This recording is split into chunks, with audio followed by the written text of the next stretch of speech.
तो ये हम लोगों का क्वेश्चन नंबर 2.7। अब नेक्स्ट क्वेश्चन पे आते हैं 2.8 पर। Question number 2.8। 2.8 क्वेश्चन है, temperatures of two bodies measured by a thermometer are T1 equal to 20 degree centigrade plus minus 0.5 degree centigrade and T2 equal to 50 degree centigrade plus minus 0.5 degree centigrade. Calculate the temperature difference and the error therein.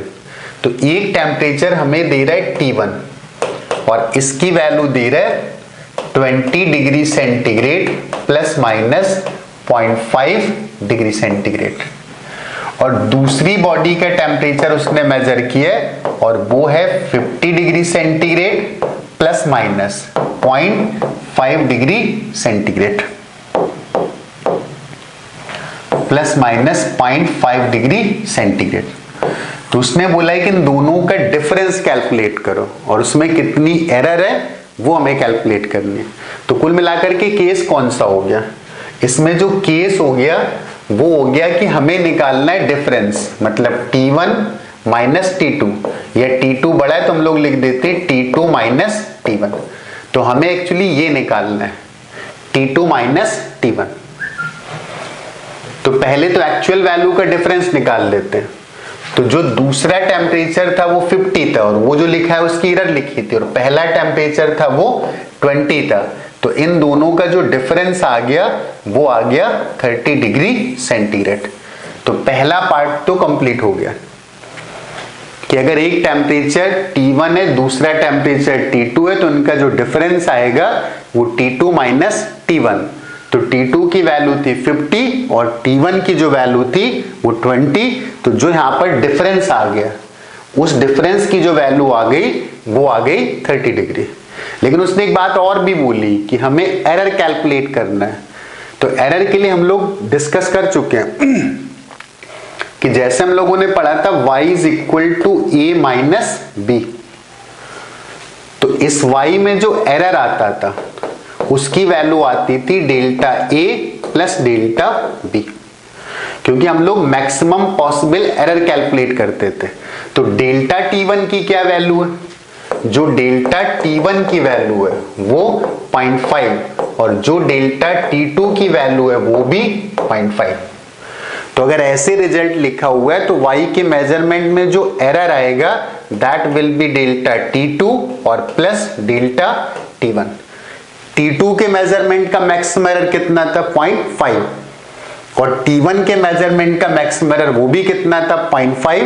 तो this will be 0.5 plus 0.5 and this is 1 degree centigrade. तो हम लोग बोल सकते हैं कि जिस वो डिफरेंस की बात कर रहा है, जिस भी डिफरेंस की बात कर रहे हैं, जिसको हम लोगों ने y बोला है वो आएगा 30 डिग्री सेंटीग्रेड और प्लस माइनस 1 डिग्री सेंटीग्रेड। अब अगर वो हमसे रिलेटिव एरर पूछता है तो रिलेटिव एरर का मतलब था 1/30, और अगर परसेंटेज एरर पूछता है तो 1/30 इंटू 100। तो डिफरेंस का जो रिलेटिव एरर आएगा वो 1/30 और रिलेटिव एरर को अगर हम लोग 100 से मल्टीप्लाई कर देंगे तो that will be our percentage error.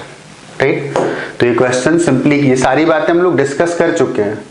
जब मैं थ्योरी डिस्कस कर रहा था सारे टाइप डिस्कस करे थे, एडिशन, सब्सट्रैक्शन, मल्टीप्लिकेशन, डिवीजन, और उनमें अगर कोई पावर एग्जिस्ट करती थी तो वो भी हम लोगों ने डिस्कस किया था।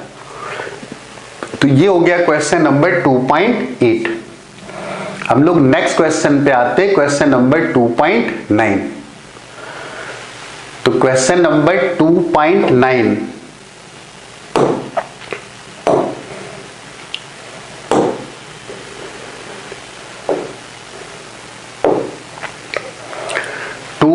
में बोल रहे resistance R equal to V upon I।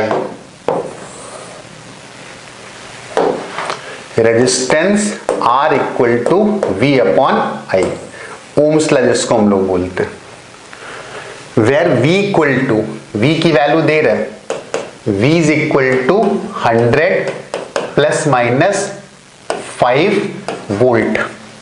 100 plus minus 5 volt,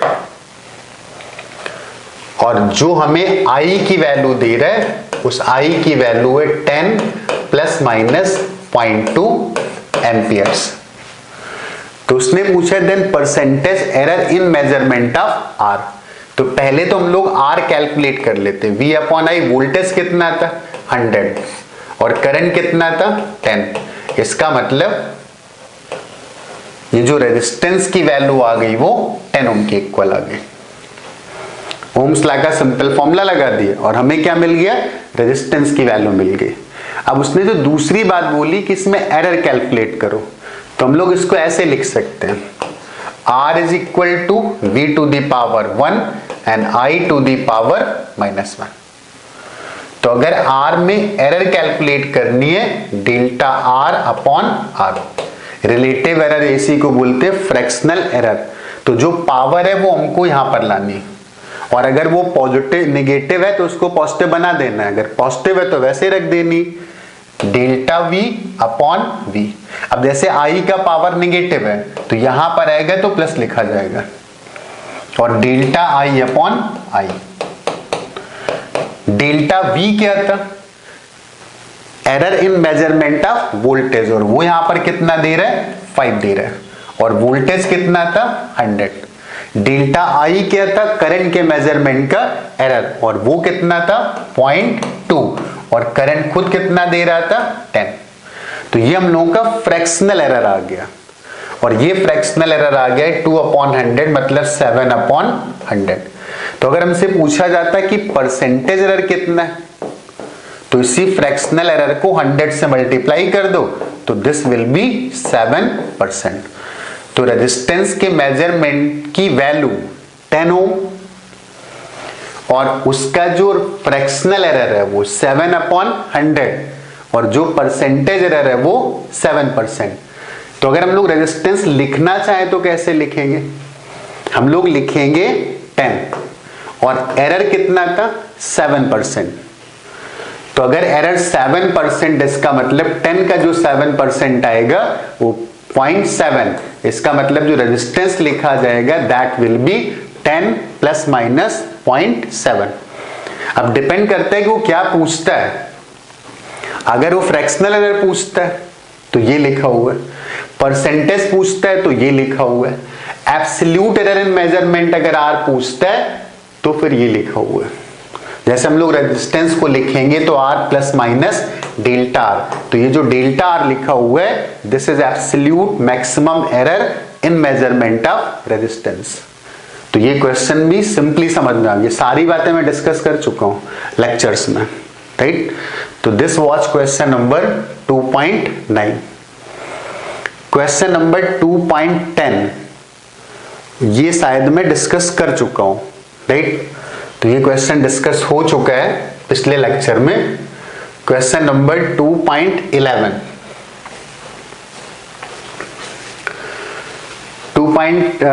question number 2.10 एक बार चाहो तो फिर से डिस्कस कर लेते हैं।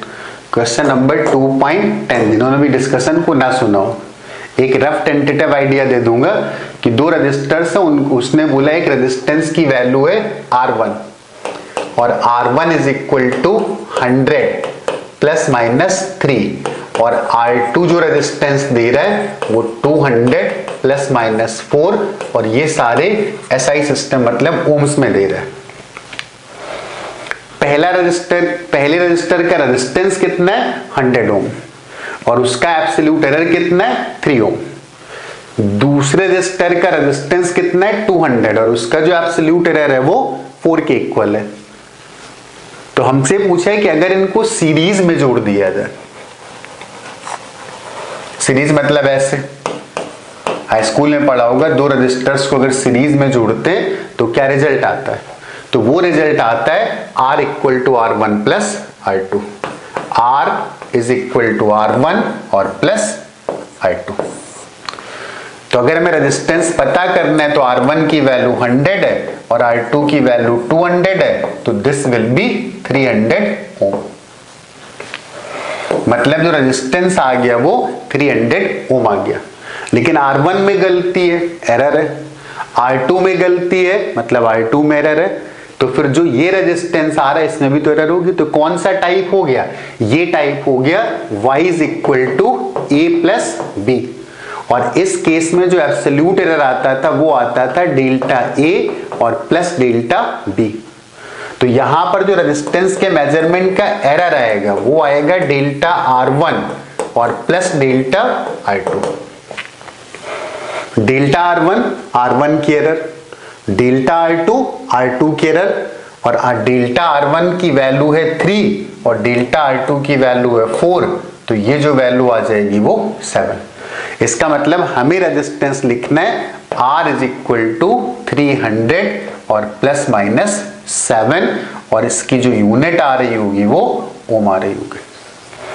तो ये बात तो हो गई सीरीज कनेक्शन की, कि अगर दो रजिस्टर सीरीज में कनेक्टेड हैं तो उस केस में रेजिस्टेंस कैसे मेजर करना है। अगर वो हमसे बोलता है कि what is the measurement of resistance, तो उसका आंसर है 300। What is the absolute error in resistance, तो उसका आंसर है 7। अगर वो बोलते हैं कि फ्रैक्शनल एरर कितना है, तो दैट इज 7/300। फ्रैक्शनल एरर का मतलब है डेल्टा R/R। और अगर वो हमसे पूछते हैं कि क्या परसेंटेज एरर है, तो 7/300 और इंटू 100। तो ये परसेंटेज एरर, ये फ्रैक्शनल एरर, ये एब्सोल्यूट एरर, ये true value, actual value, average value. तो ये पार्ट तो कंप्लीट हो गया। लेकिन यहां पर जो दूसरा क्वेश्चन है वो काफी इंटरेस्टिंग है। दूसरे क्वेश्चन में बोलता है कि अगर इनको पैरेलल में जोड़ दिया जाए तो फिर ये सारा मेजरमेंट कैसे करेंगे। तो पैरेलल का मतलब है कि हम लोगों ने दो रेजिस्टेंसेस को ऐसे जोड़ दिया, एक R1 और ये दूसरा R2। और R1 R2 के बारे में हम लोग, उसने जो डेटा गिवन है, R1 की वैल्यू उसने दी थी, R1 की वैल्यू थी कितना, 100 plus minus 3। R1 equal to 100 plus minus 3 ohm, और R2 की जो वैल्यू दे रहा था वो 200 और प्लस माइनस 4 दे रहा था। मतलब डेल्टा R1 कितना था, 3, और डेल्टा R2 की वैल्यू कितनी थी, 4 थी। तो पैरेलल के केस का हमें रिजल्ट पता होता है कि अगर दो रेजिस्टेंस पैरेलल में कनेक्टेड हैं तो उनके लिए फॉर्मूला है 1/R is equal to 1/R1 और प्लस 1/R2। यहां पर वैल्यू पुट कर देते हैं।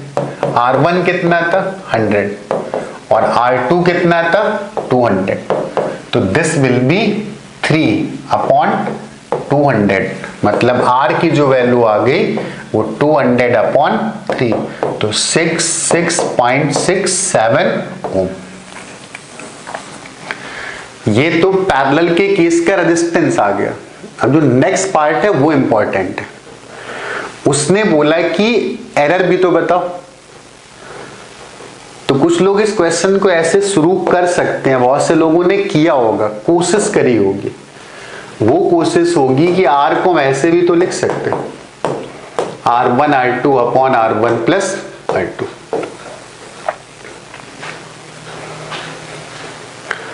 ऐसे हमें कभी नहीं करना, और इस बात का ख्याल रखना, क्योंकि अगर हम ऐसे एरर कैलकुलेट करेंगे तो मल्टीप्लाई करेंगे तो एरर आएगी, तो एरर बहुत सारी बढ़ चुकी होंगी। ऐड करेंगे तो एरर आ रही होगी, और फिर डिवीजन की अपनी अलग एरर आ रही होगी। तो हमें इसको फिर ऐसे इनिशिएट नहीं करना है, हमें फिर इसी से सॉल्व करना है कि 1/R is equal to 1/R1 और प्लस 1/R2। जब अगला चैप्टर आएगा तो हम लोग पढ़ेंगे कैलकुलस, लेकिन उसका थोड़ा सा यूज यहां पर है। वैसे क्वेश्चन में तो उसने हिंट दे रखी है, लेकिन जो कि क्लास हम लोग पढ़ रहे हैं, मैं क्लास पढ़ा रहा हूं, तो हम लोगों के कॉन्सेप्ट में चीज कभी नहीं आती कि बिना कुछ समझे आगे बढ़ जाए। तो केवल फॉर्मूला रट के हम लोग आगे नहीं बढ़ेंगे। उसने लिख दिया और हम लोगों ने वैल्यू पुट करी, आंसर निकाला और आगे निकल गए। हमें हर बात को समझना है। तो एक लाइट आइडिया देता हूं कि y is equal to 1/x। इसका जब डिफरेंशिएशन करेंगे अगले चैप्टर में सीखेंगे, बहुत से लोग जानते भी होंगे, dy/dx, और वो आ जाएगा -1/x²। तो यहां से जो dy की वैल्यू आ जाएगी वो आएगी -1/x² इंटू dx। y के मेजरमेंट का जो एब्सोल्यूट एरर आएगा, मतलब 1/x का जो एरर आएगा वो आएगा dx/x²। dx का मतलब था Δx/x²। इस चीज का हमें यहां पर इस्तेमाल करना है। तो हम लोग अगर इसको डिफरेंशिएट कर दें तो ये रिजल्ट आ जाएगा ΔR/r²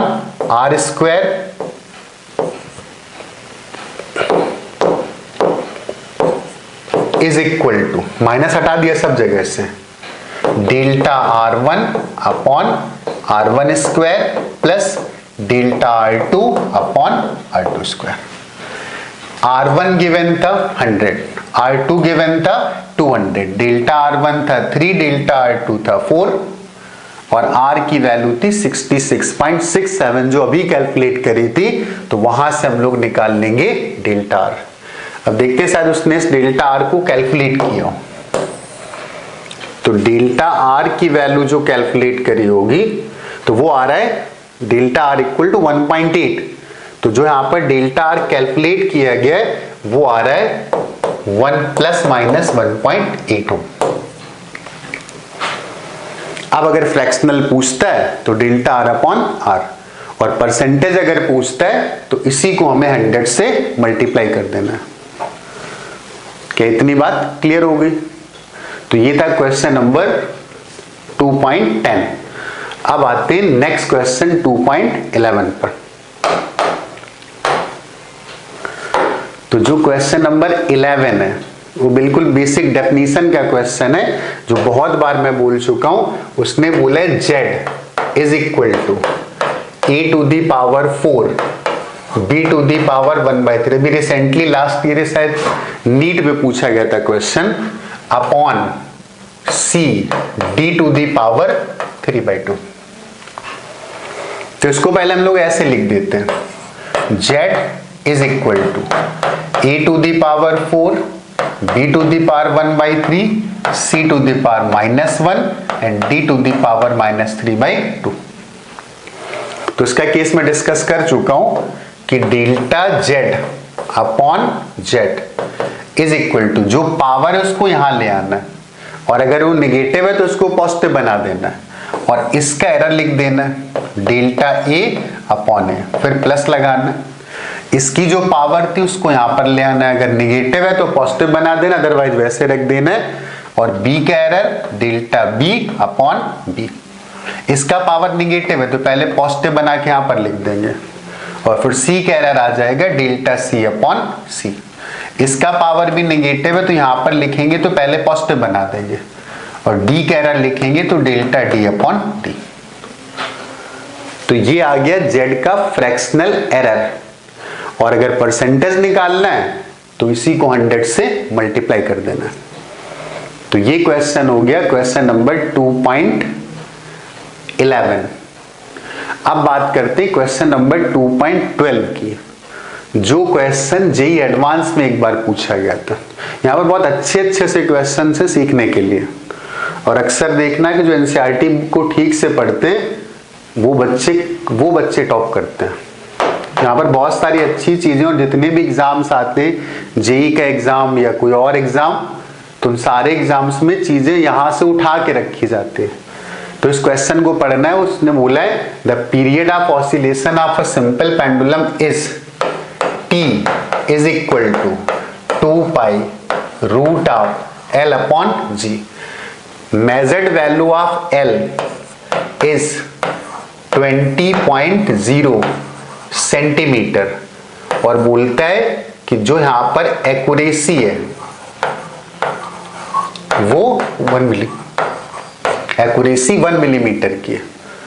और फिर बोलता है कि टाइम फॉर 100 ऑसिलेशंस, तो time for 100 oscillations t is equal to 90 seconds for 100 oscillation.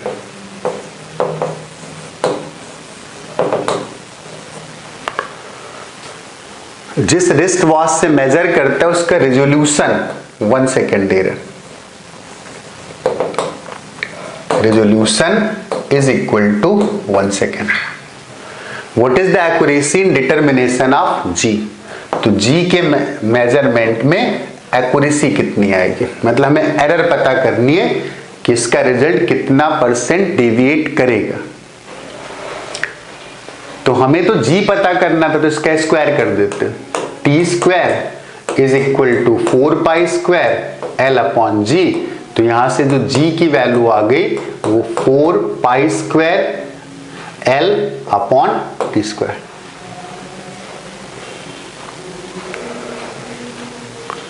तो पहले थोड़ा सा ट्राई करना है। तो हमें अगर जी में एरर पैड कैलकुलेट करनी है, फ्रैक्शनल एरर, तो उसका तरीका हम लोग सीख चुके हैं।